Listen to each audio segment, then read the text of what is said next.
So in the last class, if you remember, I talked about the mark and recapture method. So just to recapitulate, so there was one example here. Okay, so let's say this is a typical example with a lot of turtles here. So let's say on day one, 10 of the turtles they were captured and they all were marked. Now they are given 24 hours to go and mix. So now on day 2, again 10 turtles they were captured. Now if you see here on day 1 there were 10 which were marked, and on day 2 there were only 5 which were marked. So it was kind of in that recaptured 5 appears to be marked, and it is assumed that during this particular duration all the turtles they mixed well with their community. So what we see is that here this turtles, if we want to estimate the size, what we can do is we can take the number on day one. So if you look into this particular example here, which is the S. So this is the number of turtle on day one. This is the number of turtle on day two. So now we just multiply those and divide by the mark ones. So it's 10 into 10 divided by 5, which is the mark. So 10 into 10 is 100 divided 5, so 20. So therefore we can say that the whole population consists of 20 individuals. Now this similar kind of option, it can be implied to other populations as well. So what is that other option is that if we, let's say for example, we want to count the number of snakes in a particular area, this formula can be implied. If we want to count the number of birds, again this formula could be implied. However, there will be a little bit difficulty. So let's say for example, if you want to count the number of peacocks in Sivaraj campus area, then it is quite possible that some of the peacocks may migrate from Sivaraj campus to outside. So it would be a little bit difficult, but this is quite comparable. Okay, so let's move to another point. So here, the age of individuals. So whenever a population study is being done, the age of individuals is really important. So this is one typical example here. Let's say for example, in case of trees. So you can see in trees, we have these growth rings. So now depending on what the season is, these growth rings appear. So here in this particular diagram here, you can see that this is the first ring, first year growth, and subsequently there are a lot of other growths. So depending on the season, let's say here we have a dry season. So there's a small gap between the rings. In a rainy season, there's a gap is huge. The reason could be that due to availability of water and other resources, the plants grow well. However, in dry season, the water availability or the moisture availability is less. Now, because of that, the thickness of the trunk is less. Now, similarly, if we have any kind of natural calamity, so in forest, usually the natural calamity could be the fire. So if that fire is not that really strong, it will leave some kind of scars. So here you can see there's a scar from the forest fire. So these kind of scars could be there. Now there is a typical problem in the areas where the distinction between seasons is not that clear. So in tropical trees where the temperature is not that varying, so there's no clear distinction between winter and the spring. So now because of that, there will be absence of rings. So in those areas, it is really difficult to determine the age of the plants. So now look into this particular diagram here. So this shows one of the population of the plants. So here it was the year where these plants were established, and this is the age in 1966. So from 1875 to 1966. So this is kind of age, and here you see the percentage of plants which are in this particular age. So the maximum plants, they were having the age of 30 to 40, 40 to 43.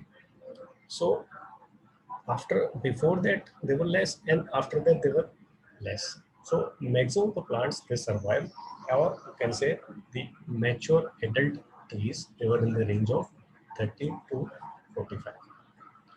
Before that, it was the number was less, and after that also the number was less. So in a way, one can say that the plants which were planted in 1875, they matured at this particular years, and from those plants, some of the seeds, they could have been dispersed, or maybe some leaves or roots, they could have given rise to new plants. So those were having small. They were they were small at that particular time, and they were counted in a different category. Okay, so that was about the plants. So if one would like to study the animal population, then how that can be done? So usually in the animals, their teeth can be noted. So in those teeth, they have growth rings. So this is one typical example.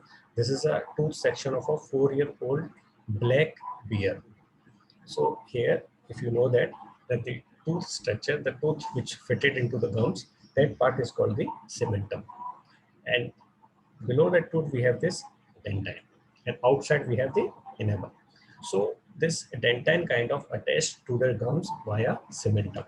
Now, this cementum is usually the strong part or the pinkish part that you see in your mouth.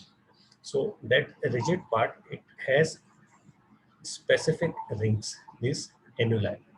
So these annular kind of patterns, when they are stained, you can see characteristic lines. Now these lines, by counting these lines, one can determine the age of the individuals. Now there's another style also, that the bones, they could be scanned. So in the bones, one can see that there are growth rings. Now this is a typical example of a 10-year-old bone. So here you can see there are distinct regions. So 3, 3, 6, and 9 and 10. So they are specific zones, specific growth rings. So on the basis of growth rings, both in the teeth as well as the bones, the age of the organisms or animals could be counted. Now we have some other sophisticated techniques as well, which is radio labeling and other methods. But initially, this was the thing which was being done. So the fate of cohorts. So what is a cohort?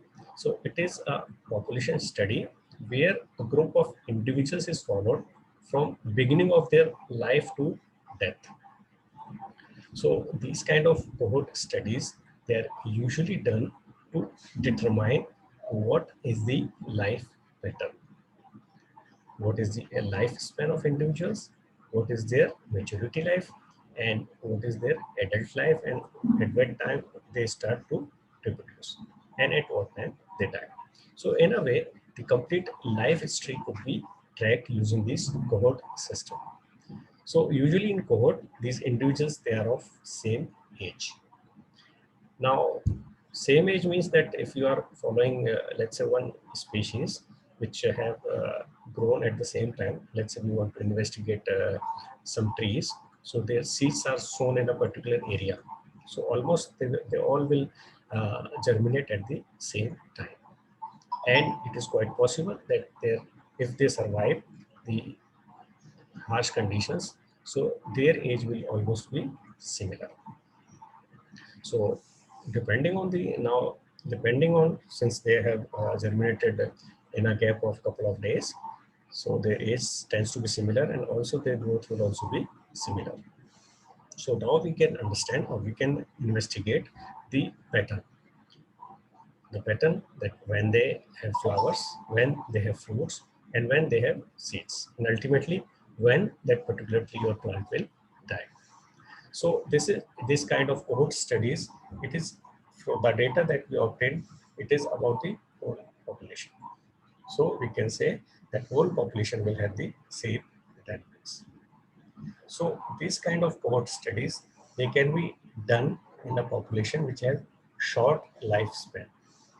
So let's say if we want to investigate a population which has an age of 200 years. So this is not possible in even our lifespan. So let's say one becomes a mature or adult researcher at the age of 35 or 40. Now he will be retiring at the age of 60 or 65.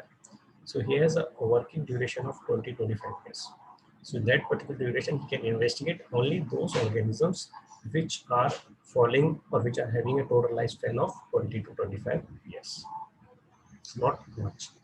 So these cohort studies, they are not suitable for long-lived species, as they will never be completed in the that 20-25 years of our working time. Even if we extend our like working time from let's say 25 to 30-35 years, so if we are investing in an organism which is living for 50 or 60 years, then even that is not difficult. It is very difficult. It's not possible. So how to study this? So there we have a different style we call as the epidemiological studies. So it means that at that particular time, we take samples of a particular area and try to find out the age of the organisms. Let's say, for example, in case of humans, we may go to a particular area. So in that particular area, we can find out the age of all the individuals. So there may be some of the individuals may be newborn, let's say from 0 to 5 years, some may be 5 to 10, and 10 to 15, and so on. So we may group them in by age wise, and then we can study the effect of whatever we want to investigate: temperature, sunlight, work, or any kind of drug. So another important parameter is the age at the death age. So what was the age of the individuals at the time of death? So this is the another strategy. So that can be done by using at the remains of the organisms. So whenever the organisms die, some of their body parts, they are not degraded, they don't perish immediately. It takes a lot of time for those parts to degrade or perish. Now, these kind of remains of the body part, they are the only method available for the paleoecologist. So any organism who leaves a durable part can be studied. So there's one example of here. So it was a study conducted by Murray in 1944. He collected 608 skulls of Dale Mountain sheep in Alaska and estimated the age on the base of rings in the horns. So these Dale Mountain sheep, they have a characteristic horns, and these characteristic horns, and in those horns the growth rings are possible, as I showed you 2 slides previous, that typical growth rings are possible in the teeth as well as in the bones. So in the horns the growth rings were there. So on the basis of that, Murray was able to estimate the age. So now this is a typical representation, or this is the population size, and here this is the age in the year. So out of the 608, he could identify that the age of the individuals, these Dale Mountain sheep. So here you can see this was the maximum population was in the from let's say from 4 to 8, and there were very few organisms which are in the age of 11 to 30. So the same could be drawn on a log scale, and here also of course we can see that the its data is the same, it's just the way of interpretation. Okay, so long-term population studies. So usually several cohorts they can be followed. So this is one typical example. So several cohorts means, let's say one can identify uh, the population of a specific area. As I told you, the kids, they could be from 0 to 5 years, 5 to 10 years, 10 to 15, 15 to, so they are kind of different cohorts. So those different cohorts, they could be investigated at the same time. So it is quite possible that if we are investigating human population, deer population, or any tree or plant population, so some could be really young and some could be really old. So now, depending on the tools and techniques available, we can identify the population and then we can follow them till the end or till the time they die. So there is one example of red deer study which was done on the Rome Island, the west coast of Scotland. So this particular study was started in 1957, and it took a couple of years to complete the whole study. Why? Because it's not the lifespan of the deer which completes in 15-20 years, but it was done in a several cohorts. So there were young borns animals. They were animals in the age of 2 to let's say 5 years and 5 to 7 years. So different cohorts they were followed all together. So coming to the next point is the life tables. So life table is a age specific summary of the survival pattern of a population. So depending on what the population is and how long they have been survival. So what was the age of their puberty and after that reproduction, and when did that particular population die? So that particular age specific summary could be noted in a table which we call as a life table. So it is made by following the fate of a cohort. So that cohorts, it could be let's say following from birth to death or following several cohorts.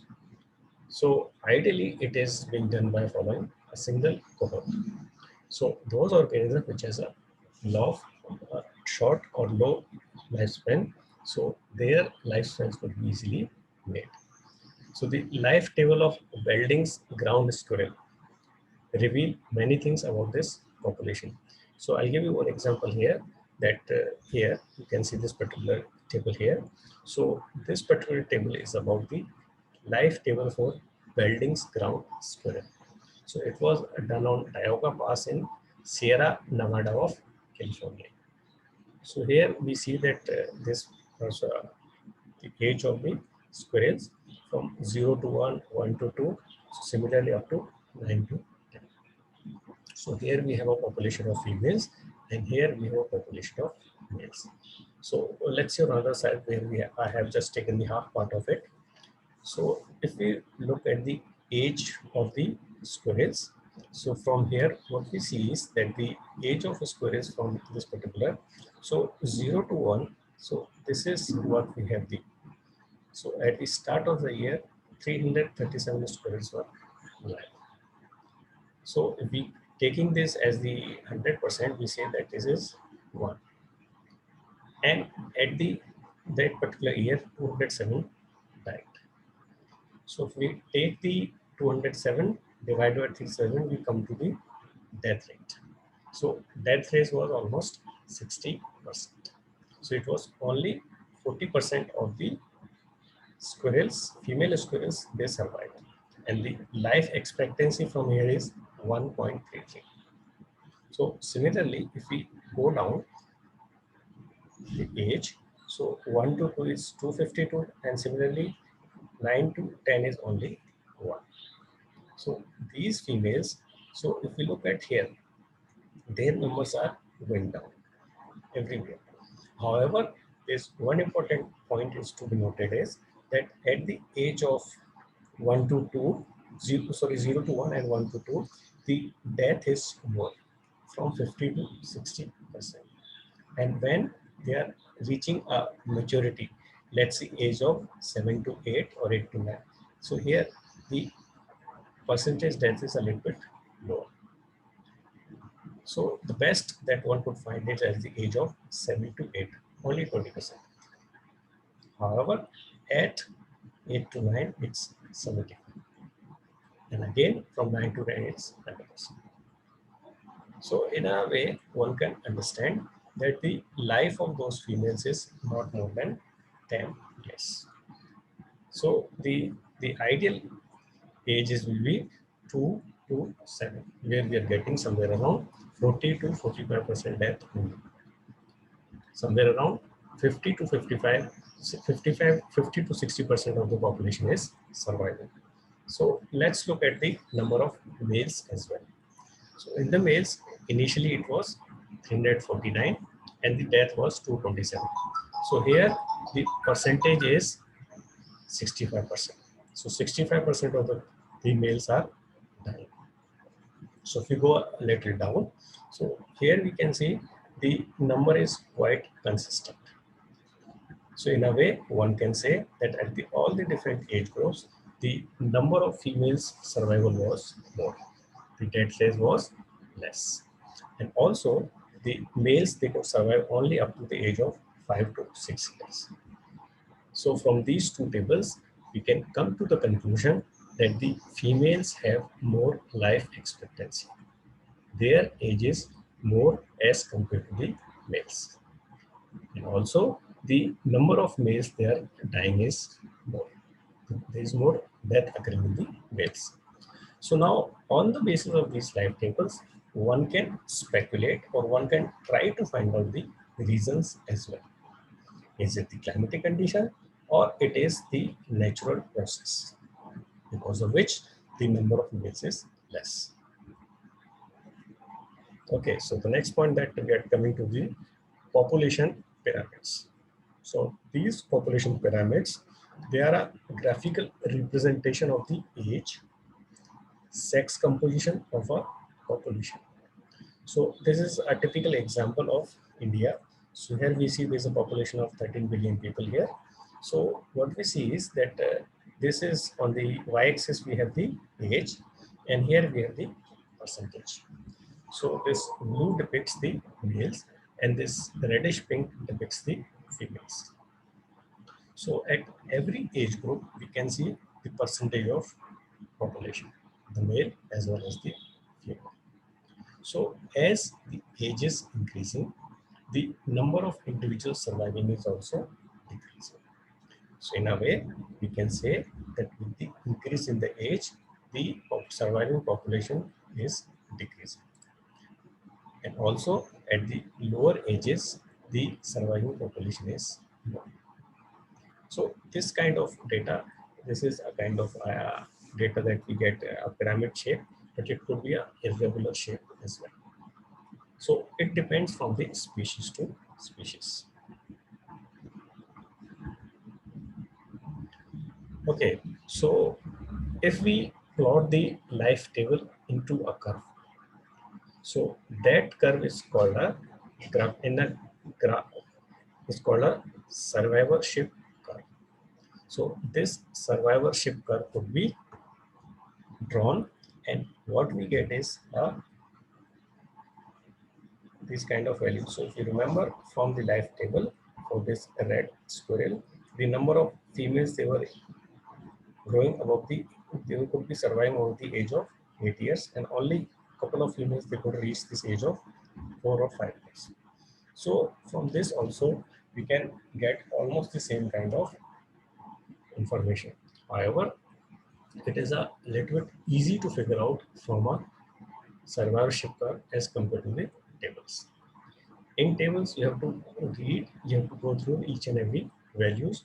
Here, by directly visualizing the curve, you can say that the number of females they are surviving are more as compared to the males. Also, the age or the life expectancy of females is more as compared to the males. So the similar kind of conclusion can be drawn from the survivorship curves as you can draw from the life tables. So this is one of the better ways to depict the same kind of information.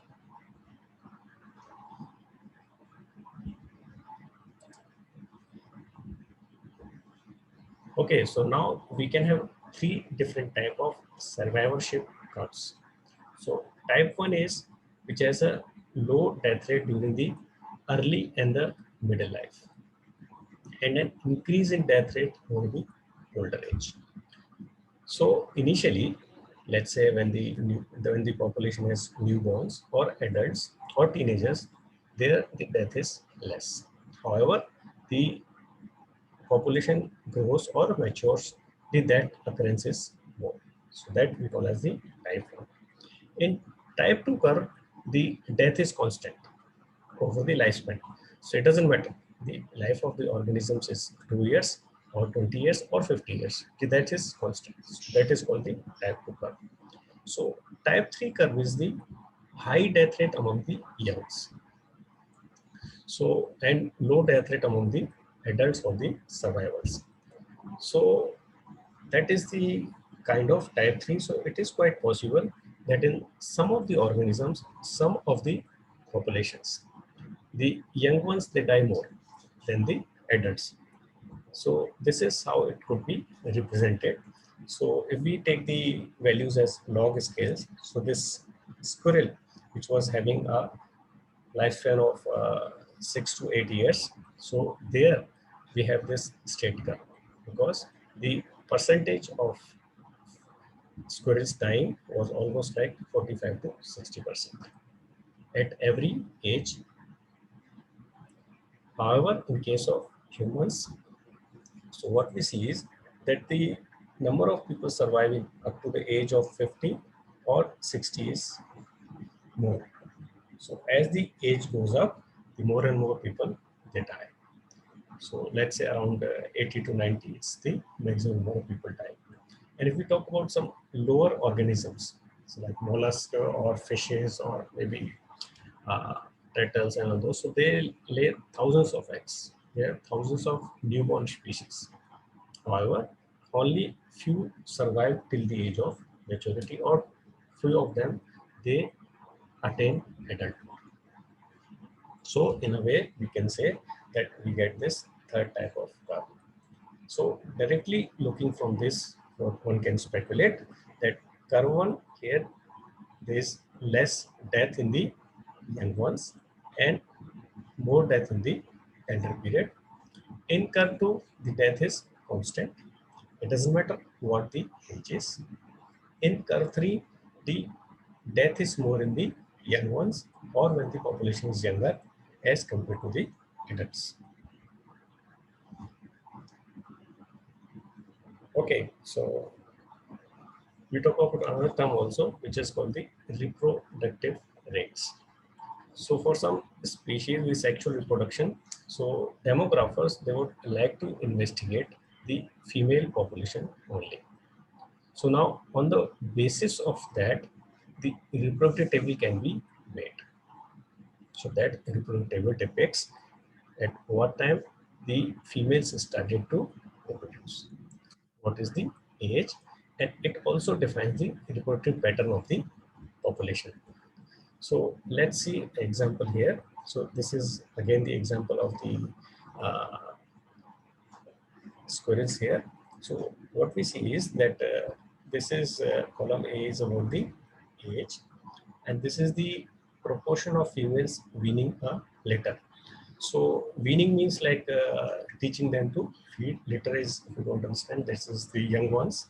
So this is the proportion of females which are feeding the young ones, and this is the mean size. So this consists of both male and the female, and this is the female size, and this is the average number of female offspring. So if we multiply this weaning litter with this particular female, we get this average number. So from here, what we see is that initially, when the age is 0 to 1, we don't see any weaning litter. So those squirrels, they were not found with any young ones. So all the, when the age is, let's say around 4 to 5, let's say 3 to 4, or even 2 to 3, we see a lot of individuals, they are having the weaning litters. So the age of reproduction starts at the early, from 2 to 3, and this is up to 9 to 10. So during their lifespan, they are reproducing these giant squirrels and they are feeding.